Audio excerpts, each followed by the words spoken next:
Chris, and I am a drone enthusiast. I'm a UAV operator. I have a Part 107 license, and I am the founder of CoPro Solutions. How to avoid this. A crash like this can definitely put a damper on your spirit. So today, we're gonna give you some of the 5 mistakes that I've seen people make and find out how to avoid the drone crash. One big mistake: bad return to home settings. Number 2, not checking the surroundings before their flight. Number 3, taking off without proper sensor or compass checks. Number 4, flying with a cold battery. Mistake number 5, forgetting about the wind. Let's go and start with that first one. Bad return to home settings. What does that mean?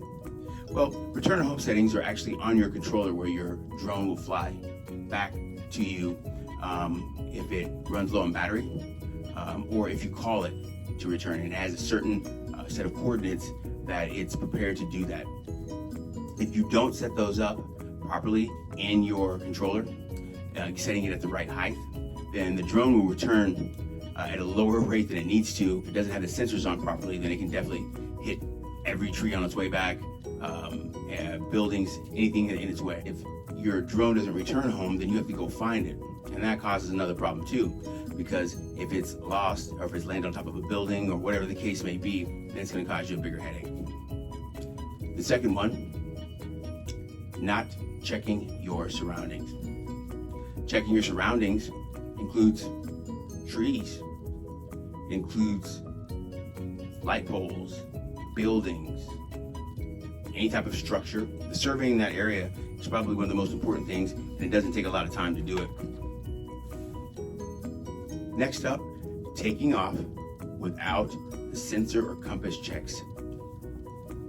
I've seen many people become so excited, they're ready to go fly so quick that they don't even give it time to regulate and let it know where its home point is and to set up. And when this happens, this sets you up for disaster.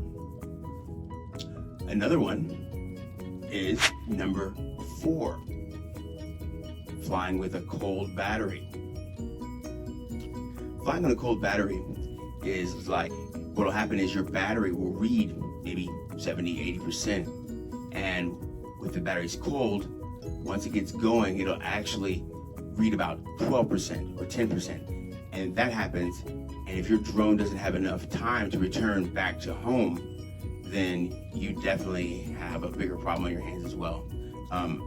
This particular device is a hand warmer, one you can actually get off of Amazon, and this is a great device. It warms up to 113 because I would warm my hands up and then I put my hands on the battery. Don't put this directly against the battery. It would probably wouldn't do quite as well as your hand doing it. So warm your hand up, can then put it on the battery in order to warm the battery up. The 5th mistake that I see people make is forgetting about the wind. The wind is one of those things that if it's not windy where you started at, it very well could be windy where you end up at. And that's why you always want to check the wind speed at your altitude, not at ground level. But flying in wind, just in general, it's not something you really want to do. Flying in the wind, if anything more than 20 miles an hour, not only drains your battery quicker, but it opens you up to a lot more risk. Your number 1 job is to be safe. Number 1 job is to be safe. Safety in the air is key. So it's very important that you check the wind.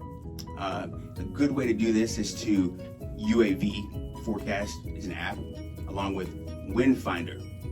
That's an app as well. You can download that, or those, either one you want. There's several others, but those are 2 that I like. And that will give you some very, very good help with determining how much wind you have and if you should be flying or not. 90% of the accidents that happen can be prevented.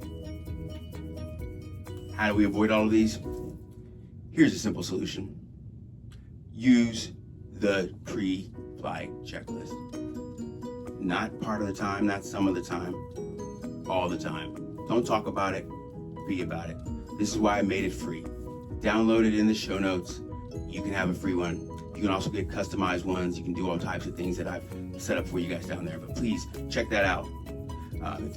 If this video saves your drone from becoming splattered on the pavement, then definitely hit a like, and we'll look forward to seeing you next time. CoPro Solutions, where we educate, innovate, elevate.